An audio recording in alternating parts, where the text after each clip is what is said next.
Era 14 de agosto de 2020 y el Barcelona sufría la derrota más humillante de toda su historia. Un 8-2 que no solo los eliminaba de la UEFA Champions League, sino que también ponía en jaque mate el por ese entonces técnico del Barcelona, Quique Setién, quien sería destituido tan solo un día después del fatídico partido que cambiaría la historia del equipo azulgrana por completo. Mientras que en el otro lado de la moneda estaba un técnico alemán que no mostraba ningún tipo de emoción con respecto al resultado histórico que se estaba dando. Mismo técnico que tan solo 4 años después llevaría al Barcelona de nuevo a ser el mejor equipo del mundo. Esta es la historia de cómo Hansi Flick revivió al Barcelona en tiempo récord.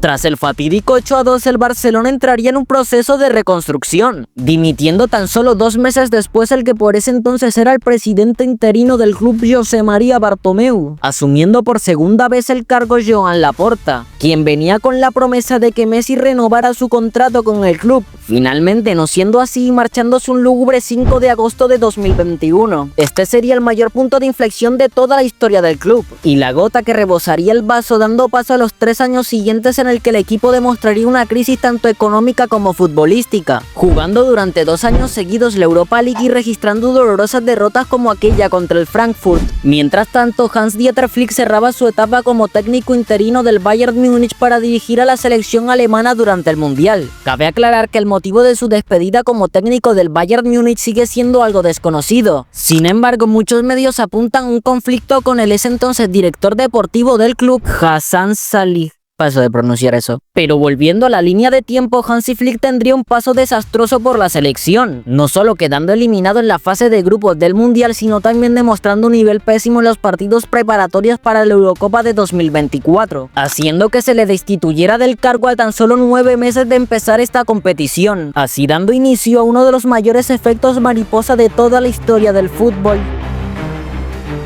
Con la llegada de Xavi Hernández como técnico del Barcelona, la situación en el club mejoraría un poco, ya que en tan solo su primera temporada con el club ganaría la Liga y la Supercopa de España. Esto muy de la mano con los nuevos fichajes que había traído Joan Laporta en el verano de 2023, fichajes los cuales sin saberlo todavía sentarían las bases para lo que sería el Barcelona de Hansi Flick. Esto sumado a debuts como los de Lamine Yamal, Fermín López, Pau Cubarsí o Marc Casado, hacían que el club no solo tuviera calidad inmediata, sino que también tuviera una proyección a futuro increíble. Sin embargo, Xavi Hernández no sabría manejar el plantel, haciendo una temporada 23-24 pésima en la que no ganarían ningún título, y como si fuera poco, llevándose otra humillación más para casa en lo que sería una eliminatoria que parecía ya estar sentenciada por el equipo azulgrana. Toda esta serie de malas actuaciones ya hacían que la afición dara por hecho la destitución del técnico español. Sin embargo, Joan Laporta saldría a confirmar la continuidad de Xavi Hernández como técnico interino del Barcelona, cosa que daría un giro de 180 grados a tan solo un mes de haber anunciado su continuidad, haciendo que un 24 de mayo de 2024 se anunciara la destitución de Xavi Hernández como técnico del primer equipo del FC Barcelona, así dando paso a una serie de rumores para ver quién sería el nuevo director técnico del equipo, cosa que no duraría mucho, ya que a tan solo 4 días de la destitución de Xavi, el Barcelona anunciaba que el nuevo técnico del primer equipo iba a ser...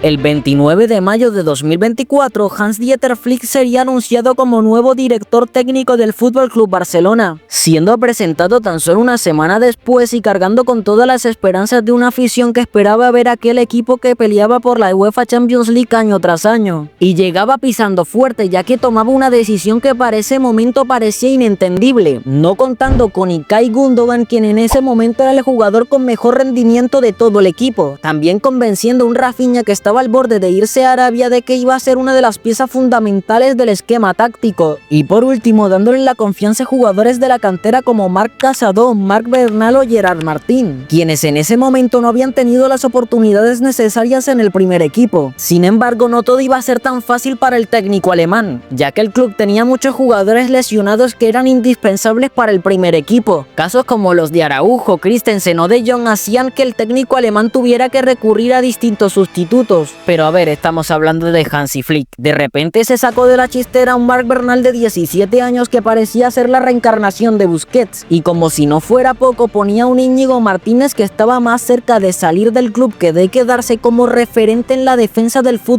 Barcelona. Iniciando la temporada con un sistema táctico que fuera de generar confianza parecía un suicidio, jugando un estilo de juego directo en la que los laterales subían para apoyar a los extremos y la defensa jugaba en la mitad de la cancha. Y aquí es donde nos entra a todos la gran pregunta: ¿cómo defienden? Pues intentan hacer una presión tras pérdida muy insistente en la que la defensa sube lo máximo posible para recuperar el balón rápidamente, y en caso de no funcionar esto, la defensa se intenta adelantar para dejar a los rivales en fuera de juego, siempre estando el arquero bien atento atrás para despejar aquellos balones que se cuelen entre la defensa. Y aquí es donde tú te preguntarás: ¿y si esto no funciona? Pues a ver, es un 70-30, el 70 que es gol y el 30 que el arquero se convierta en Thibaut Courtois 2021 y se la pare. Pero esto en realidad casi nunca pasaba, ese tema lo tocaré un poco más adelante. Igual, volviendo al tema, el Barcelona lograba un inicio de liga fenomenal, ganando sus primeros 7 partidos con una contundencia impresionante, destacando partidos como el 7-0 contra el Valladolid, en el que Rafinha dejaba claro que empezaba la nueva era, o la remontada por 2-1 ante el Valencia, en el que el equipo dejaba claro que había cambiado la mentalidad por completo. Obviamente este inicio no estuvo exento de derrotas como contra el Mónaco o el Osasuna, pero eran partidos necesarios para terminar de pulir distintas cosas dentro del esquema del equipo, y todo esto lo llevaba a una semana en la que el equipo tenía que demostrar si realmente había empezado la nueva era o eran puras ilusiones. Sevilla, Bayern Múnich o Real Madrid eran los equipos a los que el Barcelona se tenía que enfrentar con menos de 72 horas de distancia, ganándole por un increíble 5-1 al Sevilla, gritándole lole a su eterno verdugo tras un 4-1 en Montjuïc,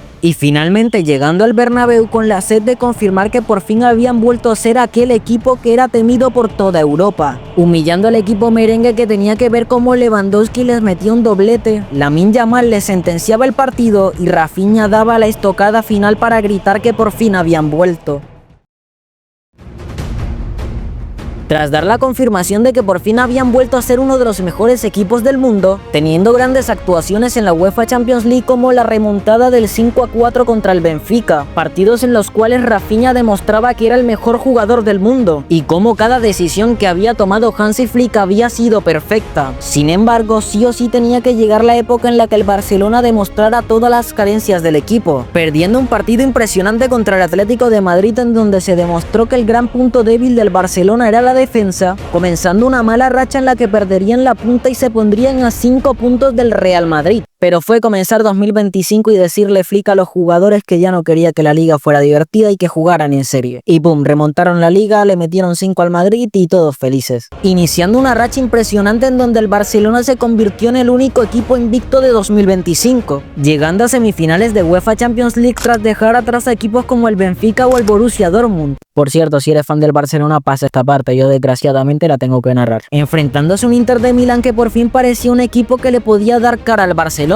Yo pensaba que la herida ya estaba sanada, dejándonos ver el gran problema que tenía el Barcelona en defensa, y también cómo no sabían gestionar partidos, clasificando al Inter de Milán a la final de la UEFA Champions League tras haber empatado el partido en tiempo suplementario y habiéndolo ganado en tiempos extra. Y aunque fue extremadamente dolorosa la derrota, el equipo de Flick no se vendría abajo, ya que aseguró la liga tras haberle ganado 3-2 al Real Madrid en el último clásico de la temporada, y también le ganó la Copa del Rey tras un golazo de Jules Koundé en los tiempos extra, asegurando un triplete nacional y perfilándose como el máximo candidato para ganar la reciente UEFA Champions League. Y aunque es cierto que a inicios de la temporada 2025-2026 demostró un nivel muy bajo con respecto a la temporada anterior, se ha sabido recomponer ganando 11 partidos seguidos tras la última derrota que tuvo contra el Chelsea. Si quieres ver la razón del mal rendimiento que tuvo el Barcelona a principios de temporada, puedes ver el video que te está saliendo aquí arriba a la derecha o en la descripción. Ahora dime, ¿crees que el Barcelona pueda ganar la sexta? Gracias por ver el video hasta el final. Te agradecería que le dieras una suscripción, ya que me harías un gran favor y sobre todo me harías muy feliz. A la derecha te dejo el gran problema del Barcelona,